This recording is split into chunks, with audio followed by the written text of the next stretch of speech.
just want to say thank you on behalf of all the MPs that you're all here tonight. It's amazing to see so many familiar faces together. Quite emotional as well. Now, although the 200 years of Mills Powell is a collaborative celebration of our family, and is a happy coincidence that all our ages add up to a nice round 200, my sisters and I felt that it was important that our parents didn't manage to dodge the limelight too much. As the main event certainly is to celebrate our parents and then both reaching the distinguished age of 60.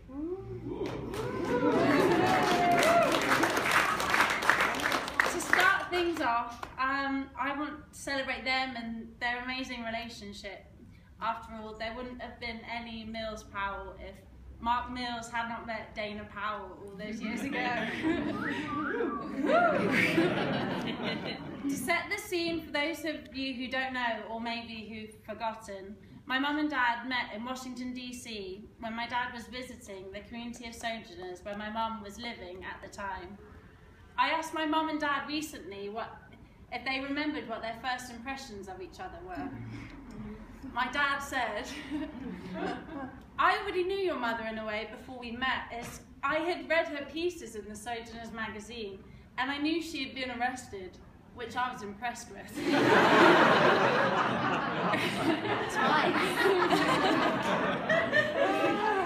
She was obviously a woman of courage and conviction. When I first met her though, my impression was that she was very warm and bubbly, and I had fallen in love with her within a month. My mum said, he was unlike anyone I'd ever met before. Not just because he was English, but he was just so open. His answers to my questions really surprised me. I felt like he would answer me honestly about anything. Now sometimes it's really hard for children to think of their parents as anything other than their parents. And particularly difficult to imagine them as young lovers.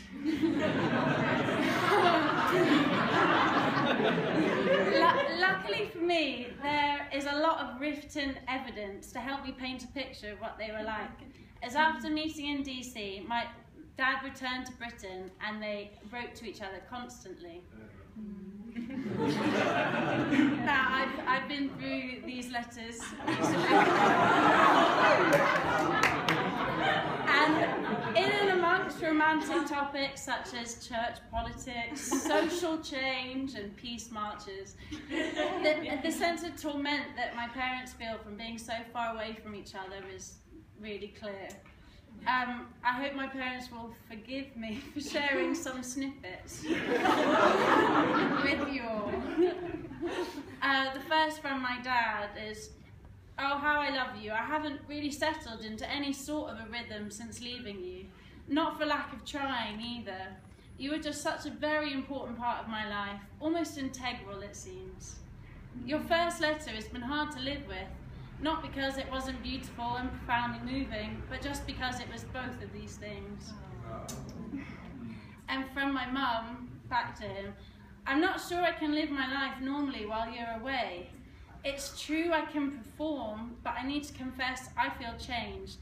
My life has been altered and I feel very connected to you, in a way that reminds me that I'm really a part of someone else in an undeniable, beautiful way.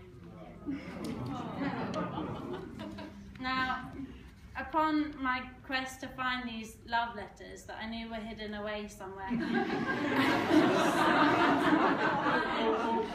I found another letter that my mum had written to her parents after the recent announcement of their engagement. After the restlessness and slightly despondent tone of their previous letters being so far away from one another, I wanted to share this one with you to end on a note of hope and optimism for their future marriage. My mum writes to her parents, I feel so great being so resolved and sure about my future with Mark. I really had no idea that I would feel as much peace about it as I do. As I was telling someone, I thought I would always feel such turmoil over it all, since it's been such a hard thing for so long, reconciling my commitment to him and the community where she was living. But I feel that God has blessed me with real joy and peace over the decision.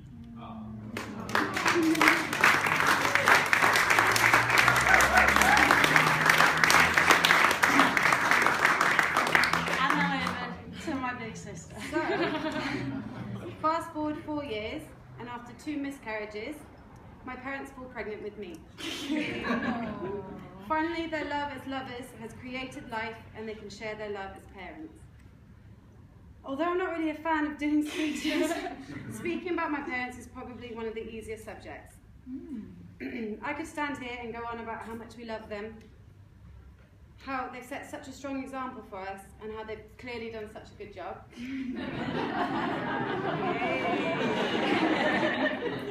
But my mum can probably prove that point far more eloquently and beautifully. While digging around for these love letters in Cambridge, we found this journal she wrote to me while I was still in her womb. And there's probably no better way to show you all how much love our parents have given us since we were embryos. So I'm going to read you a couple of entries. In my opinion, these are some of the most heartfelt love letters I've ever seen. Word of warning, you might want to get your tissues out now. She's quite a good writer.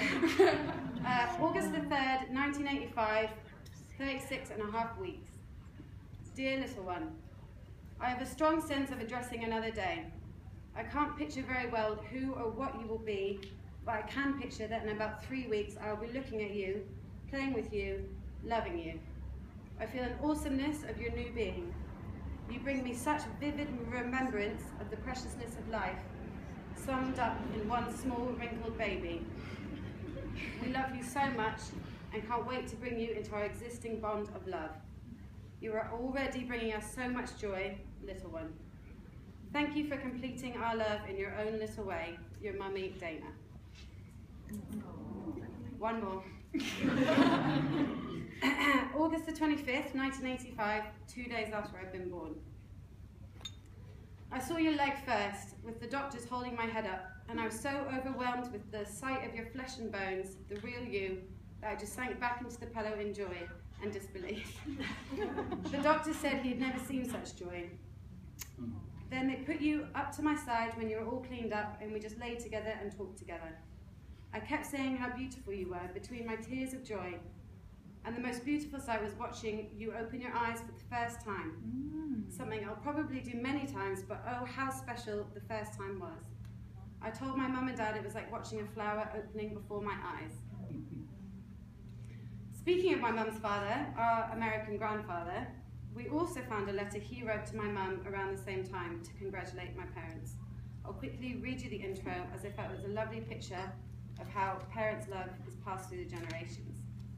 This is the letter.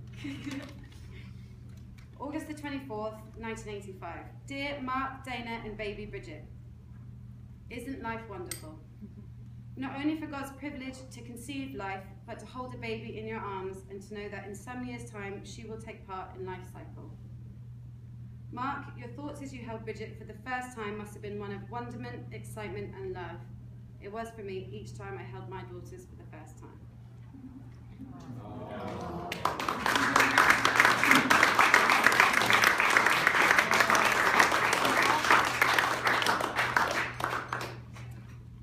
So, to wrap it all up, tonight Rachel has spoken about my parents as young lovers, Bridget has touched on them as young parents, and now it's my turn. I feel honoured to have had the job of contacting my parents' friends who unfortunately can't be here this evening, and I asked for them to share their memories and insight into my parents as friends. As a result, I've been bombarded with letters of love from across the Atlantic Ocean, so I'm going to begin by sharing these and focusing on my mum. These letters have all been mind-blowing in the real, tangible love and respect that is felt for my mum amongst her best friends from her college days in Santa Barbara, California. I don't think many of you here have had the pleasure of meeting one of the down-home women, but let me tell you, this group of women are a force of nature, and there's one here tonight.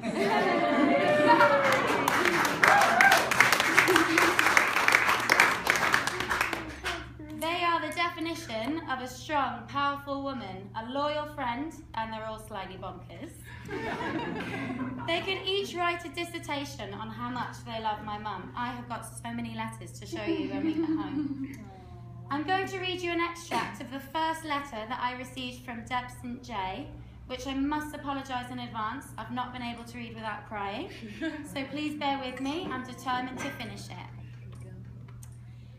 Dana, your life is wrapped in God's love. From our college days, you have been bold in declaring what God calls for peace, justice, equality, and full attention to the least. You have spent your life working for these things, whether it was editing the Horizon, the college newspaper, and filling it with articles about feminism and social justice, or boldly moving to Washington, D.C. to join the Sojourners community. You bravely married a stranger from a strange land. And you left your home to make his people your people. You continued to work for the least wherever you went. In the midst of this, you totally honoured what I call first call, giving your all to raise your beautiful daughters. When they were grown, you joyously moved into another career. You are a dynamo. Bold, beautiful, joyous. Your laugh is for the ages. Servant-hearted, lover of God. This is what I love about you. I love how you love. I love how you laugh. You release yourself freely into your laughter. You embody it. The laugh is you. Likewise, you release yourself freely into love. You embody it. The love is you.